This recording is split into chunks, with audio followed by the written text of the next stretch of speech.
gone to hell in a handbasket. Leeds are getting relegated. Bielsa hates everybody. Everyone's falling out with him.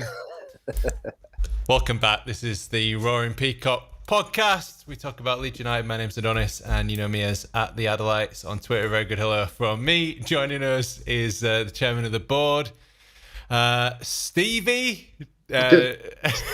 Stevie, Danny Dyer. Steve, anyone? It's at Wiggy1234Wiggy. I hope you're right. Not too bad, thanks. And the Prince of Darkness himself, nursing the Rona, the Omicron variant. So lock up your wives and children. It's Ewan at Ewan Mecca. Okay. Yeah. What an intro. Yes, I'm laden with coronavirus. I've knocked it to pieces. Can't get to me. I'm not ill. It's all a hoax. It's none of It's all a hoax. Omicron stand. I've just been reading that Omicron B is a anagram of no crimbo. It's all a big hoax. You're not ill with it. Look at me. I'm fine. You cured yourself, Ewan? You've injected horse dewormer into your eyeballs yet, or what's the story? Well, I've been doing that for years, mate. I think I was just ahead of the curve. I've been drinking bleach and fucking sending myself to oblivion for like the last 30 years. So I'm fine. Nothing can beat my immune system. It's full of wine and cocaine. Right. Yeah. It was the horse tranquilizer. That was it. Yeah, that's it. The bleach. Yeah, works. And Wiggy, everything good? Good. Yeah. You haven't left us for Patrick Bamford and the Leeds United official podcast. You're still a peacock. I've obviously come down market today just because to keep it with the real people, you know. So yeah, and as well, actually, it's my 1 year anniversary being a peacock. You know. Is it? Wow, is it? Yeah. Really? Yeah. Because I came on last year for the Laces game for the first time. Oh yeah, that's true. We should have got you something, but we're all poor here. Nobody gets anything. Just whinged at from me. Saving up for my 50th next week, aren't you, lads? That's what it is. Just, Absolutely. Keep the money aside for that. It's a big one. No other thoughts have crossed my mind. Didn't think so. In the chat, Nora says, hey everyone, Paul, evening lads, 8-Ball right. Alec, good evening all, Derek Moore, evening fellas, and he says that Adonis needs a cowboy hat. You calling me Tiger King, Derek? Do you know what? Actually, I was trying to work out who you looked like before, and now that's it. That's it. I'm going to start calling him, what's he called, that dickhead? Joey Ethics. Joe Exotic. Joe Exotic, that's it. I can't call you Donny Exotic. Yeah, man. To be fair, Donny, I think you're more crazy than him, so the cat fits. I'm going to take all of these as compliments. Gordon White, good evening, fellas. Nora, Adonis, the wizard of the intros. Thank you very much, Nora. Now, that really was a compliment. See? This is how you do it. I'm guessing it is. I'm going to take it anyway. Bandy, I'm sorry I missed you last outing. I will try not to let it happen again. You better not, Bandy, I'm telling you. You better not. We'll track you down and we'll find you. Poor form, that, mate. We need every listener we can get. Right. Brian Liam, evening lads, Leeds, and Betty Swallocks. What a name. What? Yeah. What a name. Good name. Have we gone past 30 seconds yet? Yeah, we have 4 minutes. What fucking name? I can swear now. Betty Swallocks. Beautiful. A up, chaps. Right. That's all the joy out of the way. Should we go now? Brighton nil, Leeds nil. Oh God! Don't let Ewan speak now for the rest of this. I've calmed down now. I've calmed down a bit. It might be slightly more palatable. What I've got. Let's be positive, Ewan. Go on, you go first because you can do the positive bit and I'll do the realistic bit. Well, the more much to be positive about, so should we go straight on to it? No, there wasn't much to be positive about, was it? It was absolutely terrible. Again, I just don't know how we can go from playing like we did in the first half against Spurs to that. The passing was off. Like everything was just not there. I can't even put into words how bad it was. Like we always think, right, we're turning a corner, we're about to get going, and then something like that happens, and there's clearly something wrong at the minute that's just not clicking. I thought you were meant to do the positive bit. That is positive. That was... Wait till I get on. that was as positive as I could get. You know what, though? Honestly, the positives are we've got a point there. We never get a point there. We've got a point there, right? Yeah. The positives are how the fuck did we get a point playing like that? out of sight. These are the positives, right? Another positive is, Forshaw was great. I thought Llorente was obviously struggling, but the thing about Llorente is he gives it his all, even though he wasn't quite at it and he looked slow as out, didn't he? He kept going all night. I mean, the example of that was when Melier knocked the ball onto the post, like dived on it, and he was like almost putting his entire body in the way of anybody coming in to get the rebounds. I mean, you can't knock the kid for that, but that's pretty much it.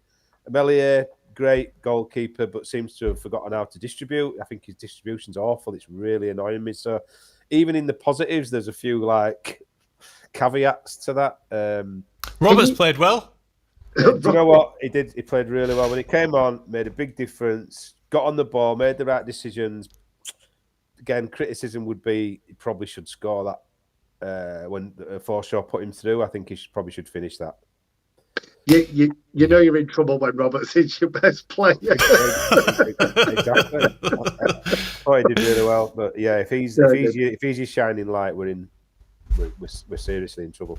But I think go on. The Melier distribution, you bang on the money there. Can you remember his first game in the Cup against Arsenal? And his distribution was like top notch, and you were like, wow. And I don't know what's happened to him this season. It's been woeful. I think every game it's been woeful, if I'm honest with you. I mean, obviously he has good games and he played well again on Saturday, but his distribution, he needs to spend a few hours trying to pass the ball out. It's dreadful. I mean, he's doing this thing it's like a sand wedge. He gets the ball. When he played against Arsenal, he was hitting different types of passes all over the pitch. He just does that sort of let's chip it up into the middle of the pitch type passes. I mean, his distribution's gone seriously downhill. I mean, I thought that was a weapon in itself, his distribution. Against Arsenal, it was really causing him huge headaches because he could pick people out from all over the pitch. It's like he's never seen a football before. I mean, listen, some of the saves he's making are brilliant, but the with his feet, I mean, what's happened to him? Even chucking the ball out, he looks suspect. It's really worrying. But I think we said it before. Football's a confidence game. None of them are playing with any confidence.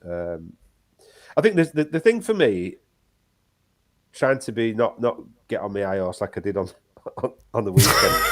There was a proper meltdown, that was. Oh, I'm fucking furious, mate. Honestly, do you know why it makes me sad? I'm sad because I don't want. I've talked to my kids about Leeds being back in the Premier League. I've missed it, as much as it's been a fun going down to League One and having all the shit owners and watching people like Bianchi and Belushi play. It's been brilliant. I really enjoyed that. It's really been uplifting, and being down to League One and being relegated. I've loved all that. It's been great, But I really enjoyed being back in the Premier League more than I enjoy anything else. And if it only lasts a season, I'll be devastated. And I don't think we will come back quickly. I think it's just one of them things with Leeds, where everybody's cup final in that division.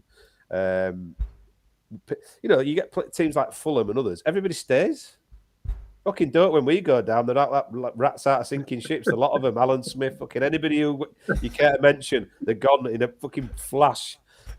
Usually because we're in financial ruin, which hopefully we won't be. So that's why it's starting to be tense for me, and I'm trying to be grown up about this. I'll tell you what it reminds me of, right? I was going to use the analogy of when your favourite uncle, who was a bit youthful and cool, has a stroke, but I better not. probably a bit much for the viewers. But the analogy I'm going to use, right, which is equally, hopefully people will get this. Oh, God, that's harsh. When you're not called the Prince of Darkness for nothing, are you? Well, here we go. You're about to find out just how dark my mind is, right? When you're young, right, and you've got a really cool mate who wears all best clothes and good looking and he's smart and he's got everything about him, and he meets a girl who fucking ruins him. That's what Leeds United are like at the minute. He turns up in the pub after he's been with her 6 months. You haven't seen him. He's not been out for ages. He's got shit shoes on. It's the same person. You can see it's him.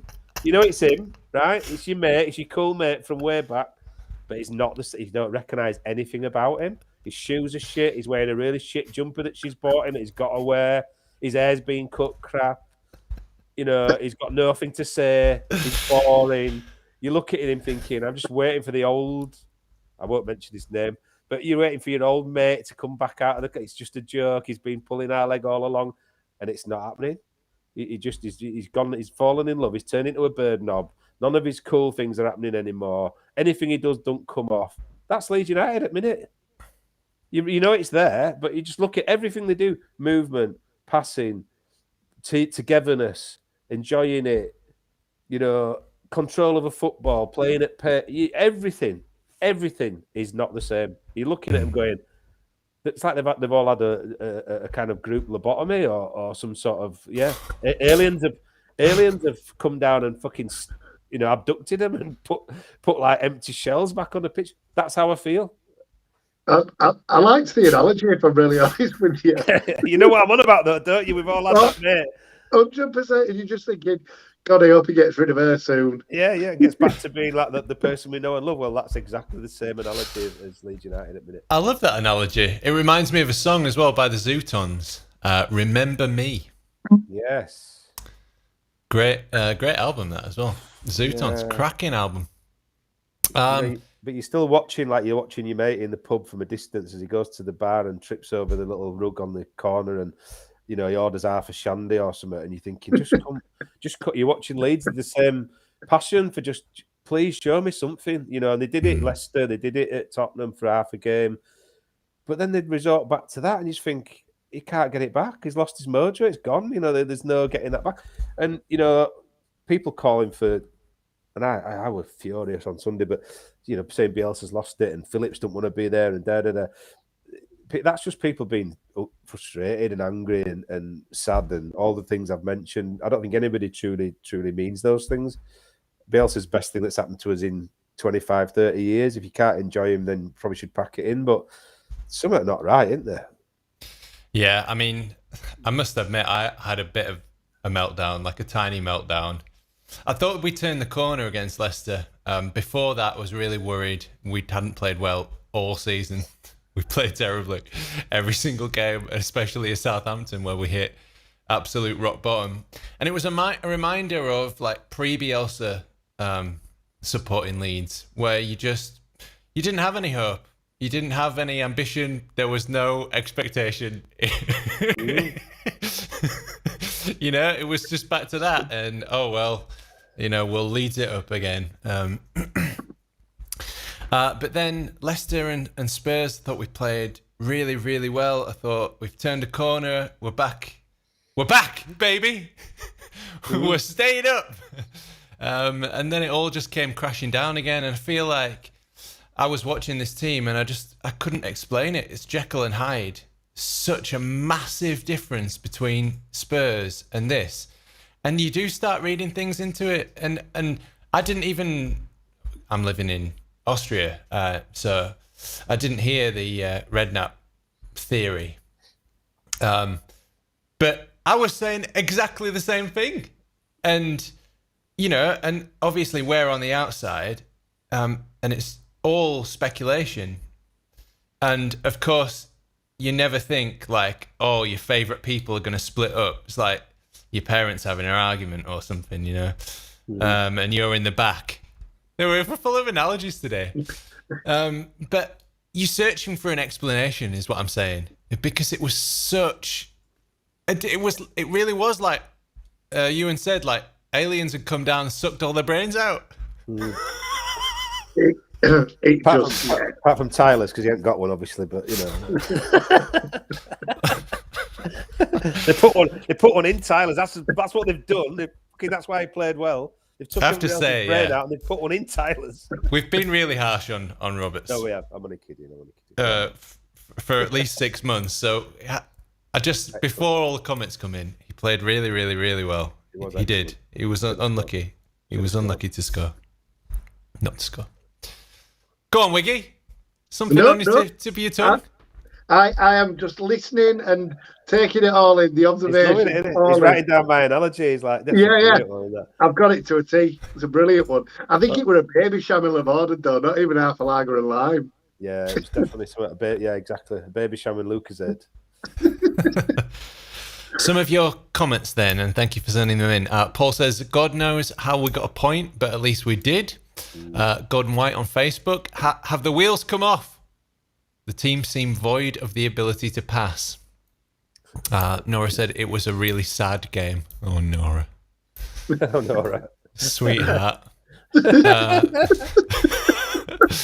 Betty Swallows, that was the worst game of the season, is becoming a common statement of late. Yeah. Brian Liam, Leeds should have scored. Derek says, feels like Bielsa has lost the dressing room, or is it just me? No, I don't think so, because one game before that we played Tottenham and we're playing how we played, so I don't think the dressing room's lost. I think there's obviously something wrong or something not clicking, but I don't think he's lost the dressing room. And I think Luke Ayling's the one who said in an interview, like, these players pretty much owe him their life for what he's done for them, and that is true. Like, I think we definitely even though he wasn't playing well at the beginning of the season, we miss Luke Ayling and his leadership, definitely. We're missing Bamford up front, and I'm not making excuses, because again, these players were out against Spurs, so I don't think you can use it as an excuse. But I think we're just missing real leaders on the pitch that really take it to him. Bamford, I was the first season of Bamford, I was definitely a critic, but when he's out for a sustained period like he is now, you're just like, please, Patrick, heal your foot. Could someone come down from the sky? Give him a foot rub and heal that foot? Because he just does so much for us, doesn't he? And I said before the season, I don't think he'll score as many as he did last season, even if he'd have been playing all of them. I just don't think he would have done, but I think you see exactly what he brings to the team. I think the other thing is it's easy to think, oh, we're reacting to a bad game, right? We're not. Some of the problems that are being caused now have been caused. We said at the very first podcast during the summer, we haven't done enough in the window. That's obvious, right? We haven't got a midfielder that can step in. We've had to wait for Forshaw. Yes, he's doing brilliant, but what if we'd have had a 25, 30 million pound midfielder in there with Phillips all season? We don't know. We can only speculate. But it's not that we're being reactive to one bad result. It's we're seeing the culmination of a number of bad decisions on and off the pitch starting to come into fruition now. We have never, in all the time that Bielsa's been there, apart from a brief period in the Championship and the end of last season, had a run where we haven't had a lot of injuries. So it's impossible. And he's been talking today, Bielsa, about the death of football and commercialisation ruining football because they play too many games and that the players have become a commodity, and we're not interested in their welfare, and that's why the quality, and I think the quality in the Premier League's been pretty poor this season, to be honest, right across the board. Well, I'm sorry, but you can't have it both ways then. If they are getting work to the bone, if they are playing more games, if international breaks are having a toll on you, you have to have a bigger squad. You can't have the threadbare squad that we've had.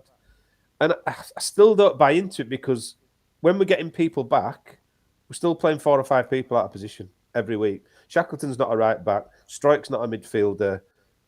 Rodrigo's not a midfielder. Tyler's not a football. No, I'm only kidding. But here we go. This is the Ewan meltdown that I came for. Yeah, no. James isn't a striker. Phillips isn't a centre back. Exactly. Why are we doing it? We're killing ourselves, and whether it is desperation, whether it's looking for answers and trying to, they're not working. So just go back to playing the 11 best players in their own positions in the right place on the pitch. And if we get beat, then fair enough. But there's always an excuse. There's always a reason. Do you think someone thought like Bielsa, like one of them bingo machines, that shoots up like a number? It's like, right, you're playing centre back today, but I'm not a centre back, boss. Well, the machine says you are, so you're playing there. Computer says no. Yeah. I think Dallas, you get carried away with Dallas, right? Every team, Warhurst back in the day, every team, you have a player who can play just about anywhere, don't you? Paul Madeley, was it Paul Morse played for Blackburn, who could play up front and centre half and so on. He could play midfield, but Dallas is ours. Not everybody can do it. It's ridiculous. I mean, look, you brought Shackleton on. He nearly gave away 2 goals. Can't pass a ball backwards to his own goalkeeper. Oh, God, that dive. Oh, my God. Because that was one of the worst dives I've ever seen in my life. He's not a right back. Nowhere near him. He's not comfortable there. You can see he's not comfortable there. First 2 games of the season when he's playing on bravado and energy, he's up and down the right wing. He's flying at people. People think, oh, God, that pace is going to cause people trouble. He's lost that now because he's getting caught out in defence. People have worked that out, and it's just. I don't want to slag anybody off because, listen, I absolutely love Bielsa. I put a comment on Twitter this week. You can love Bielsa and still question the decisions that he's making. And let's be frank, substitutes. I thought Tottenham, we had that game won. Now, people have argued that we had to change it because Tottenham had changed the way they played. We didn't need to change it like we did at half time when we completely lost momentum. They had a 10 or 15 minute patch. Let's be honest, the Tottenham that got beat by an Estonian team this week in Europe, right? So they're not all that. They had a 10 or 15 minute patch, and it was obvious what they were going to do. They were going to get the 2 goals, get back in front, and as happened, they just shut up shop. And we couldn't turn it around. We couldn't even have a couple of good goals at the end of that game to try and get a draw. So I do think that there's always been this thing about Bielsa where he overthinks it. I mean, we thought it in the Championship 3 years ago. He hasn't changed, and he won't change. No. He does overthink things because he watches like 3 games at once on different tellies, and pays all these analysts to watch every single game that every player on the other side has ever played, right from their under 9s to, there's some videos of him as a kid, as this 4-year-old kicking the ball. Should I get those as well?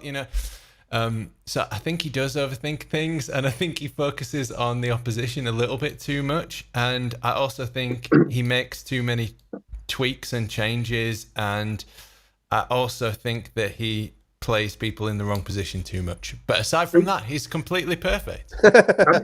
If he's watching 3 games at once, maybe that's why he misses out the Tyler's shit. If he could just concentrate on 1 game at once, we might actually get rid of him.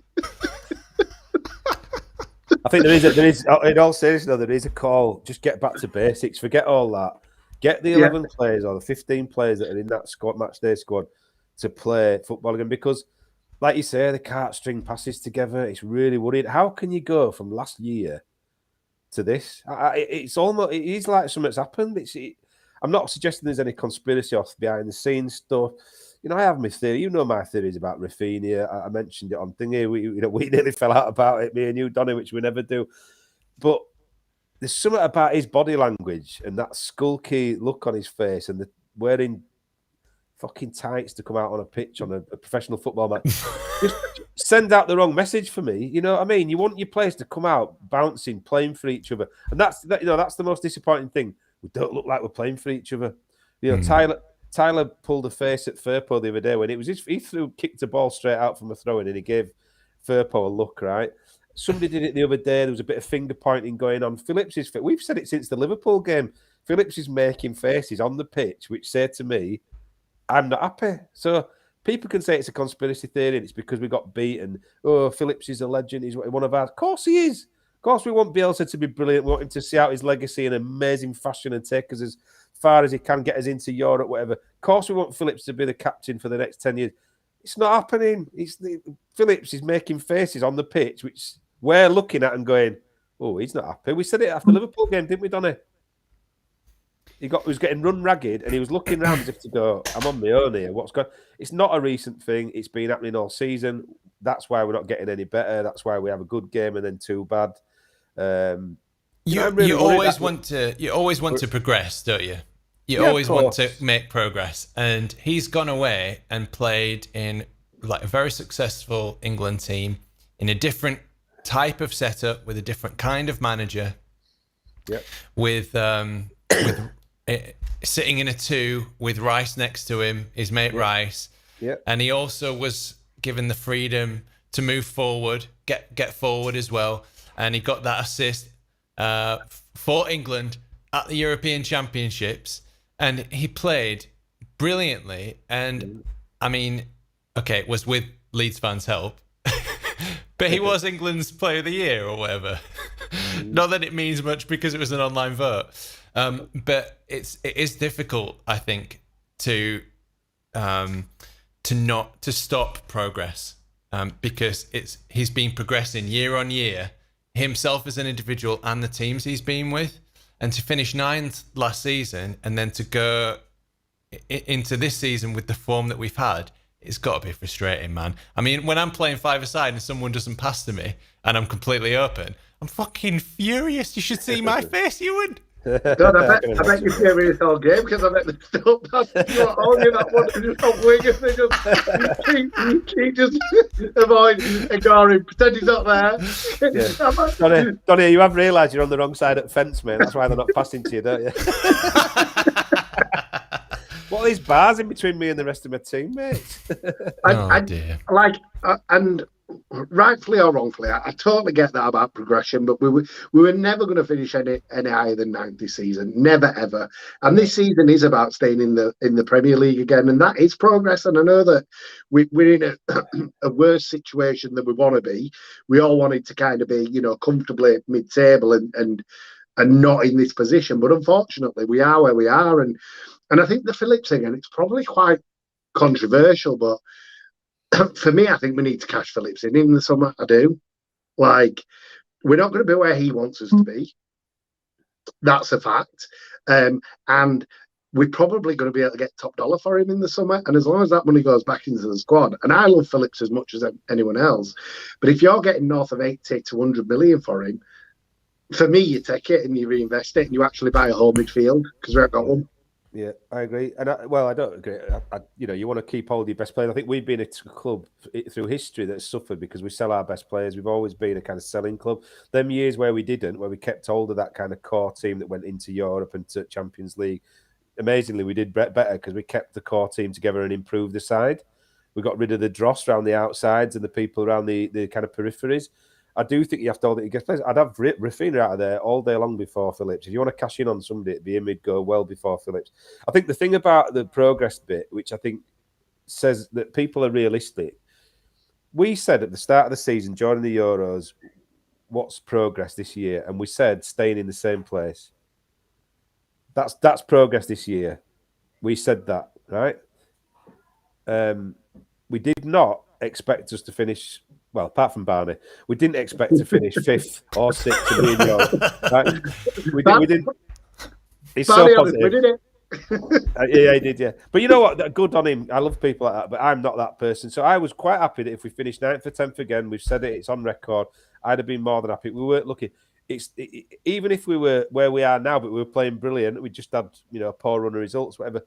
There's nothing. It's not the same person, not the same team. It's not even the same game that we're playing. It's like like that. The analogy that I used, it's like a completely different person in the same shell that's walked out into the pub.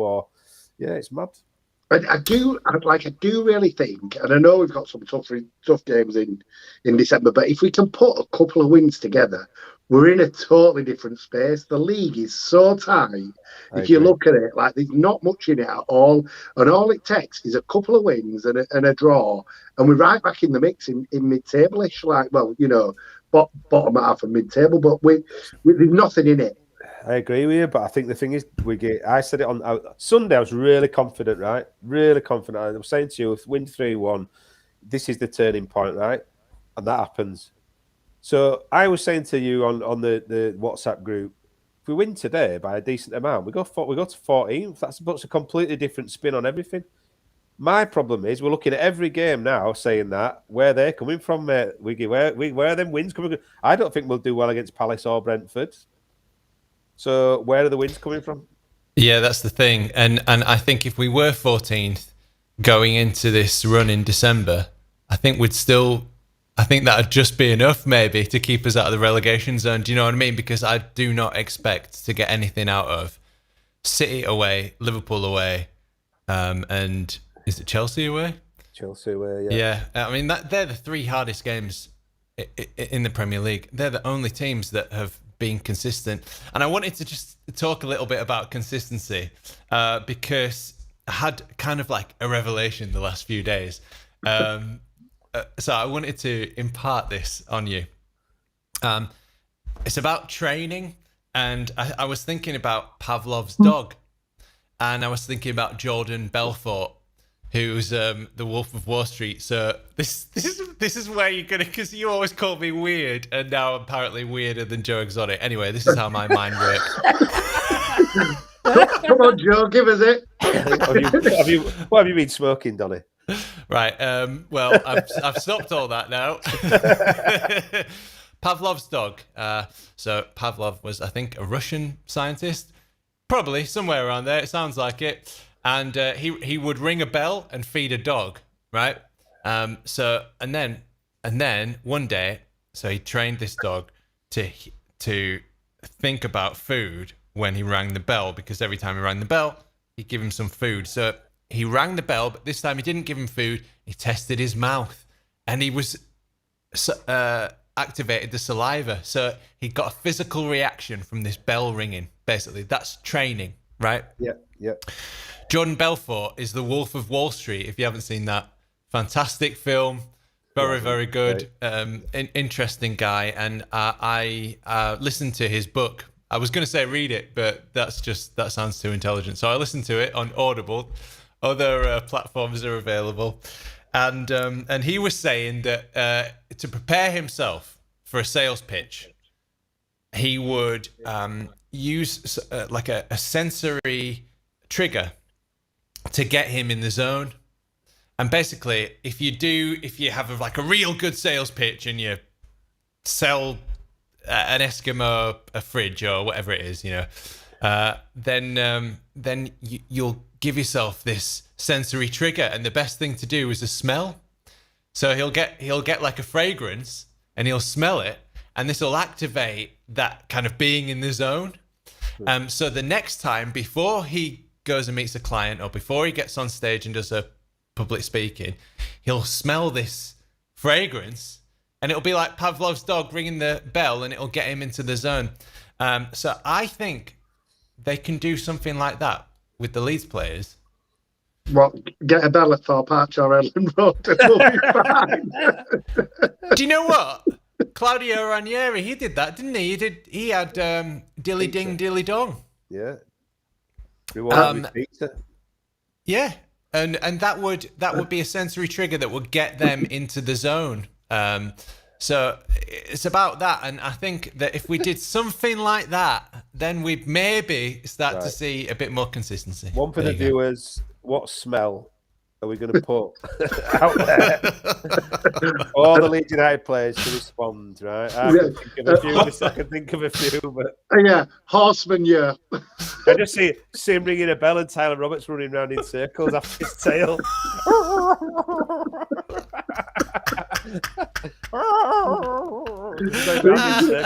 Biting his own ass. This has probably been the weirdest podcast we've done in a long time. Yeah. I'm off my nut on tablets and medicine for coronavirus. Donny's been smoking some of the weirdest shit you've ever fucking sampled. And my wine's going down a tree. And Wiggy's had 2 bottles of wine already, and he's drunk on the success of being on the Leeds United podcast. We're finished, lads. Let's call it a day now. This is as good as it gets. Next week, the Roaring Peacocks podcast will be talking about, are UFOs real? Right. and did they really lobotomize the entire Leeds squad? Leeds United squad, yeah, definitely. Landing at Thorpe Arch. They're keeping tigers at home like Joe Exotic. Tell you what, if you want clarity, there's plenty of other Leeds podcasts. We're not the one. Let me get around to these comments then. Let me see some of these comments and what we've been talking about. These are really good. Adonis and Ewan's analogy is spot on. Thanks, Gordon. It's a compliment. Look at this. I needed this ego boost today. I've been feeling really... No, I'm fine. Don't worry about it. Liam G, do what Leicester did when they sold Kante and rebuild.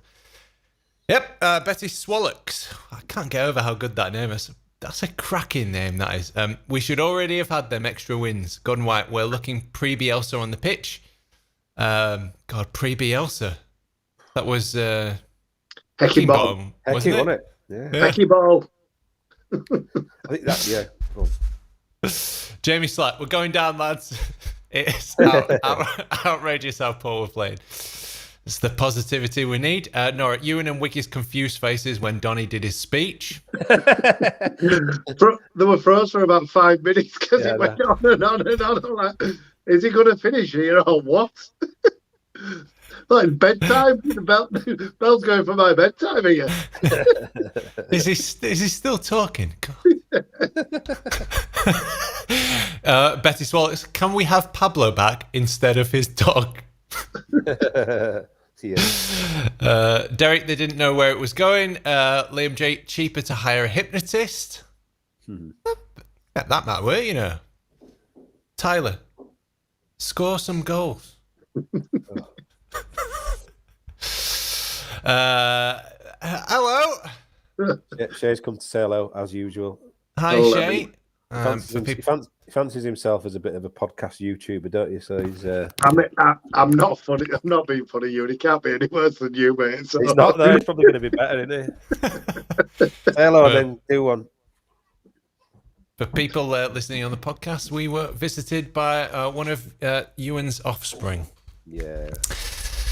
Javier Sarmiento. Jeez, these names. They're making these up. I mean, I know Betty Swallows is a spoonerism, minute for sweaty bollocks. You do know that, don't you, Donny? It's not real. Do you know that is a fabulous drag queen name? Isn't it? I think there is a drag queen with that name, actually. There must be Betty Swallows, yeah. 100%. Good drag queen name. What's this guy? Xavier Nascimento. What's it called? That drag queen would be a massive warbler, I'm guessing. I mean, we're talking Edith Piaf. Javier Sarmiento, right? You know what could be the problem? Okay, tell us, Javier. Let us know. Bringing expensive players that earn a lot and aren't that good. Get him on the pod. Yeah. The rest of the players that don't earn as much probably feel bad. Paul Homboy, can we get Berardi back just to cheer him up a bit? I tell you what, I think we have missed a little bit of morale, haven't we? Berardi and Alioski going. Yeah, we have. Two characters. They'd keep the egos in check, wouldn't they? Yeah, and not just his energy as well. He just seems to lack energy. I mean, I know Firpo. I feel a bit bad for Firpo because he's not had a proper run in the team. He does look dreadful, and just about everything he does looks poor. But you know, you've got to give him a bit more time. If we're going to give Tyler as long as we have, and I mean Harrison, wow. I mean, we had him on loan for 2 years. He was absolutely brilliant. We buy him. He's fucking hell. What have Man City done? We had him on loan for 3 years.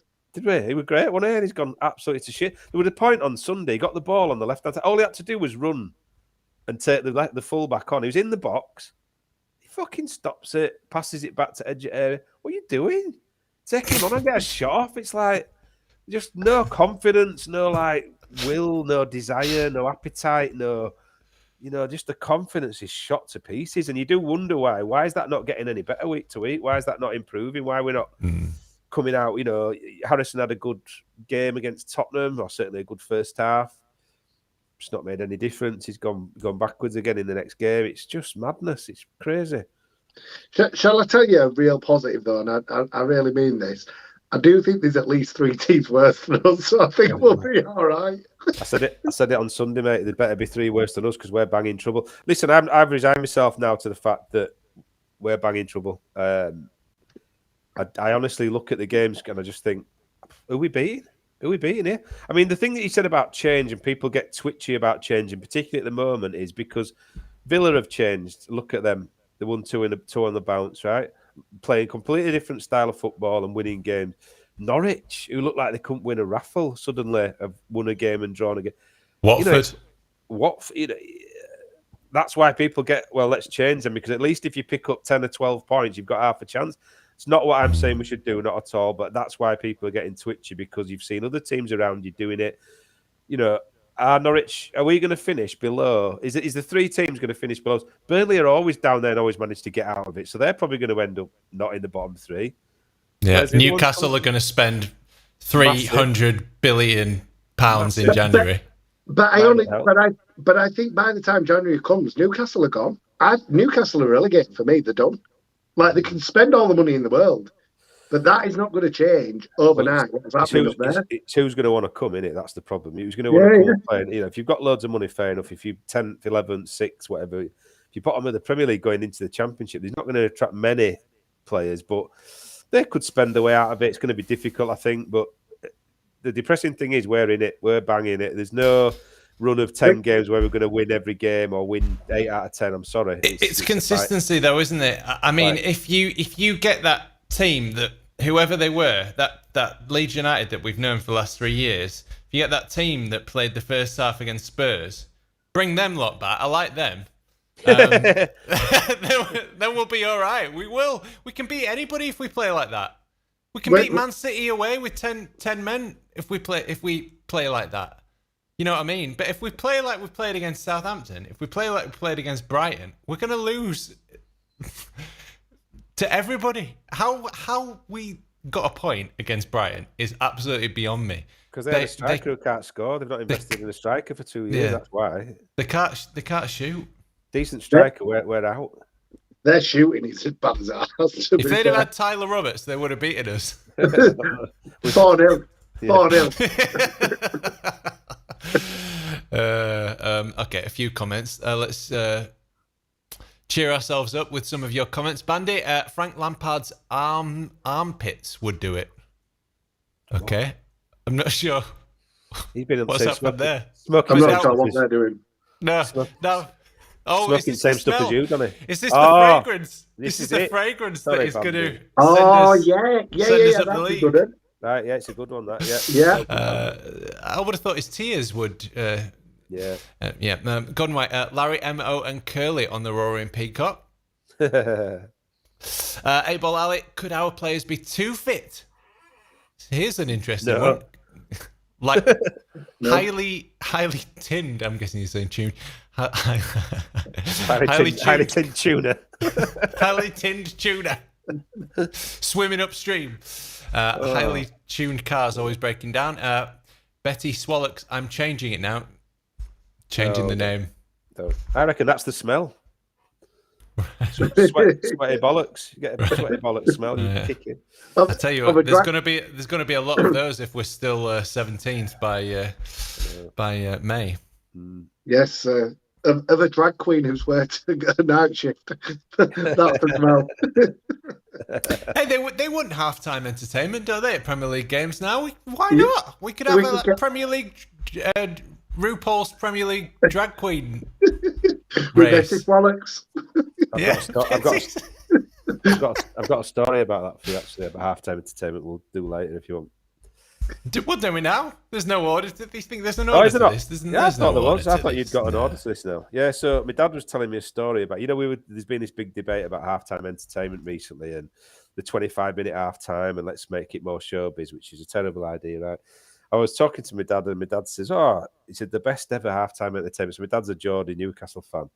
Early 60s, Charlie Mitty was the Newcastle manager. That's how he could almost draw the line about the time frame. But my dad had been about 14, I think, at the time, and went to watch Newcastle home game.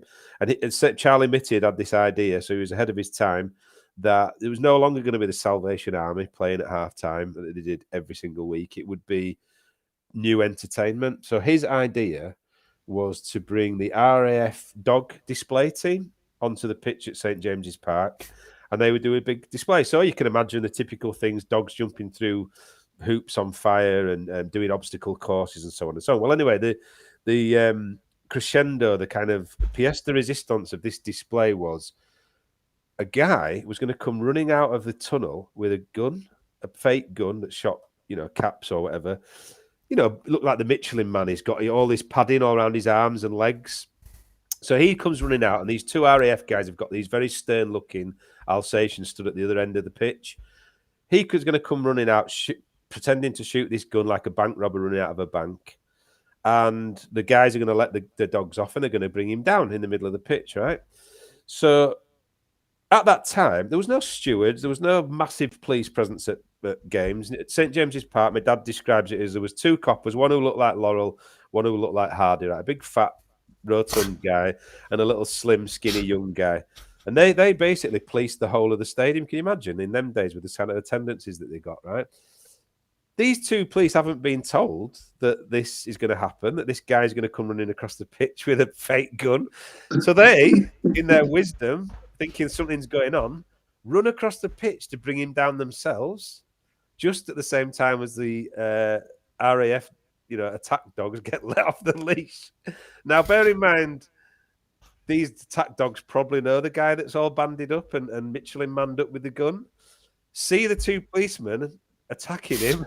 And my dad said there was a moment, almost like before a goal goes in, where the whole crowd stopped and the noise dissipated. There was this intake of breath by the whole crowd as the two dogs looked at each other, almost had like a moment of clarity and went, "Oh, fucking brilliant. Real meat."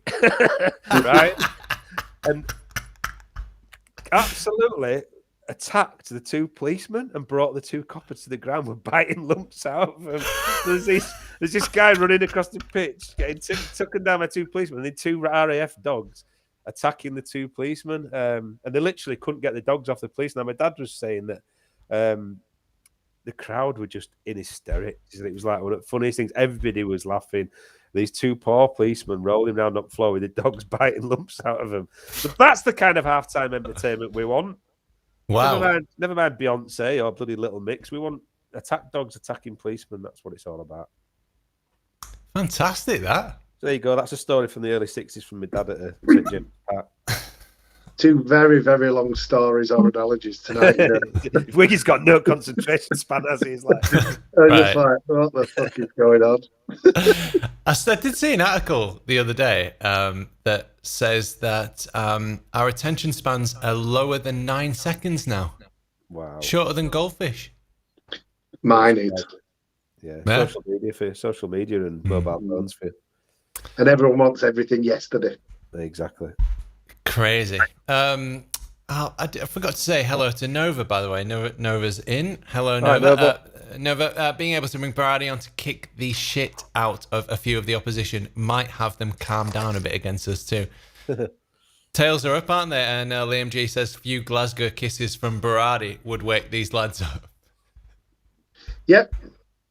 And whatever Alioski was doing, putting hot sauce in their water bottles or shaking the tunnels and that could be a noise. Never mind a bell, just do Alioski noises. Yeah. Get it! Yeah. It's not bad. Baby. Yeah, he's fucking nuts in it. We need some more nutters in the team, more leaders, definitely. To be fair, Alioski could be half-time entertainment, could it? Yeah. Just drag him back out. Yeah. Licking the old ladies. I don't know where that was going. Wow. No, I don't either. The goalposts. Corner flags. Once again, is this the smell for the simulation stimulating of players? Oh. Right. Oh god. Nora, everything he does to support you and from the cheeriest podcast in the land. Derek Moore, does he start Strauch tomorrow night? Well, I wanted to talk about that briefly because we're not going to do another podcast before Crystal Palace. Are you crazy? Are you mad? So I've got a little graphic here, and this is maybe the lineup that I would play. There you go. So I want to highlight something here. Obviously, 4-1-4-1. So Forshaw, Phillips, and Click in midfield. So new tactic that I would try out, called midfielders in midfield. Amazing! Wow, another catch on. Maybe Drama here instead of Shackleton, but and you could have Rodrigo here instead of Joffy, but it's potentially the lineup I would go for. So if you're listening on the podcast, I've put Meslier in goal, Dallas on the left, Strauch and Llorente in the middle, Shackleton on the right, Phillips in a defensive midfield position, James on the left wing, Forshaw and Click in the middle, Rafinha on the right, and Joffy up front. Yeah, I'd maybe slip Forshaw back into and have two pivot and then have the three across the. I can't have Shackleton at right back anymore. I'm sorry. You're gonna have to put either Dallas there and put Firpo. He's fucking hell. Suddenly turned into a footballer that we paid 17 million quid for. But yeah, I just think right people in right places. suddenly put his straight at left back. Yes, he had one good game at left back. It don't make him a left back. I'd rather see Firpo. You can't really get rid of Cooper, can you? That's a problem. We're now getting to the point. It's a bit like when England couldn't decide on the best 11 and tried to put everybody in the same team. It's like, just don't do it.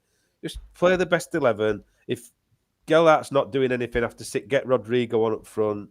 That's where I think he's a striker. I know he's had some poor games, but everybody does.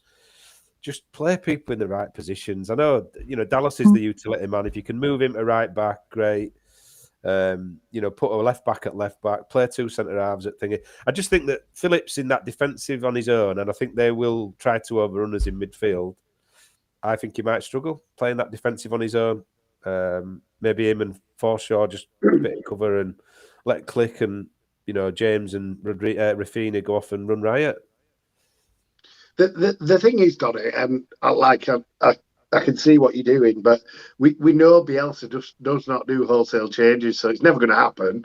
So keep dreaming, keep doing your little diagrams, but it's never going to happen. It's going to be pretty much the same team with maybe a tinker here or there, but it won't be wholesale changes. No, James right. will still be our number 9. Get in. Oh, fucking hell, honestly, that's... Yeah, playing players in their position, again, I thought, I've criticised him so much, I have to compliment him again just one more time. I thought Roberts played really well, and that is his preferred position at number 9, so I thought he was good. Yeah, I thought it was good. One of the reasons is he got in good positions and he just got a shot off, and I think that's been his issue, but playing in midfield is, he's got a tendency to make bad decisions at times. Dawdle on the ball, try a lot of tricks, not be able to make a 3-yard pass, things like that. But if he's playing at 9, he gets in good positions and he doesn't have time to think about it. He doesn't, and he can shoot. Just get in the right position, shoot. There we go. I think he did play well when he came on. But here's the thing: if I had one good day at work every 6 months, I wouldn't have a job. Like, it's as simple as that. Like, I wouldn't have a job. I'd be out of a job. I've got to go in every single day and perform to my best. One day in 6 months, I'd be sacked. That's true. Yeah, that's true. Okay, now the Leeds under-23 game is starting very soon. Ooh. Bamford and Ayling are apparently... I haven't seen this starting lineup because we've been doing this. Yeah. But I presume that they're starting. For the love of God, don't get injured, either of you. Here we go. That's the starting lineup for the under-23 game tonight. So Bamford is indeed starting. Ayling at right back as well. So maybe we go watch that and we can relax. Yeah, Joffy's on the bench. Okay, final thoughts then? Oh, by the way, if you're watching, please press the like button and subscribe. Final thoughts. Go on with you, lad. Look, tomorrow, I just hope we put in a performance. For God's sake, it's 8:15 on a Tuesday night and it's freezing. There's 36,000 people going to watch it. Just bloody do something that resembles what you did against Spurs in the first half. That's all I ask. And look, we have to win, or we have to get something from tomorrow, and a win is preferable. We've got to get 6 from the next 2 this week. We have to, and I don't know how that comes, but we've got to pull together and hopefully get through it. And and don't forget, everyone who's going, it's our Rainbow Laces game tomorrow. So support the lads, support Marching Out Together. Sorry to come across on that. And go get your merchandise from the shop. Look at this. Masks are needed again. Get yourself a mask. Leeds United mask. Get them. And that's it. I'm going to shut up now because I've said enough. There you go. And you can if you are of the heterosexual persuasion, you can be an ally and show your support. Correct. Nothing wrong with that. I'm not scared of that side of my sexuality. In fact, I embrace it regularly. Do you know what I was going to say with you? Just on that, you're doing amazing work, and marching out together is doing amazing work. So keep it up. There's always fucking naysayers and people who, want to be negative, but amazing work that you're doing, and it's great to just make anybody that wants to go watch football feel more included and part of the family. So brilliant work, mate. Thanks, mate. You're welcome. Final thoughts from me are, as I said it before, we're banging trouble. We've got to hope there's 3 or 4 worse than us this year, I think, because I just don't see what people seem to forget when they keep saying, "Oh, it's early days yet." We're a third of the way through the season. Yeah, it's not more than a third of the way through the season, right? By the time we play Crystal Palace on Tuesday night, we have got to scrap for every single point. Forget about flamboyant football, Bielsa ball, beating people 4-0. We've got to scrap for every single point and goal, and it's just not happening at the minute. Do I believe that the guys, the players and the management and the owners can turn it around? Absolutely. I do think there's probably an issue beyond the pitch, higher up, with particularly Mr. Lowy, because I don't think he wants to mess about with holding, loyalty with people who don't perform week in, week out. And I think he probably has a different perception of the way forward than probably Bielsa and Radrizzani have. So whether that's causing some issues behind the scenes, I don't know. But I honestly believe that may be one of the reasons why there's a bit of disharmony, discord amongst the whole Leeds United infrastructure. So that would just be something I will throw in there. My final thought is everybody's behind the team. Everybody wants Bielsa to do well. We love him to bits. Everybody wants Calvin to do well. Rafina, the guys on the pitch, we love them to bits. We are allowed to disagree. We are allowed to have different opinions. I've been really frustrated by the talk not on both sides as well, not just the people who don't agree with me, that you're not allowed to voice your disgruntlement with the performances of some players. Yes, we're trying to stick together. I don't agree with handling people in. I don't agree with tagging players into messages. I don't agree with giving them shit at the ground. I mean, I very rarely put out about people on Twitter. I tend to talk amongst friends, like us on the WhatsApp groups more than I put stuff on social media. I don't agree with that, but it is all right for Leeds fans, however many millions of there are across the world, to have a difference of opinion and to sometimes call it as they see it. So I don't agree. We as a fan base have to stick together, even if we don't always agree on the way forward or the way that you support your club. No, but it doesn't make you a better supporter just because you never ever. Somebody said to me today, You've witnessed Bates. How can you ever complain about anybody else? Because that fucking stupid mentality is what people accepted Chelino and GFH because they weren't Bates. That's not acceptable. So everybody can have an opinion.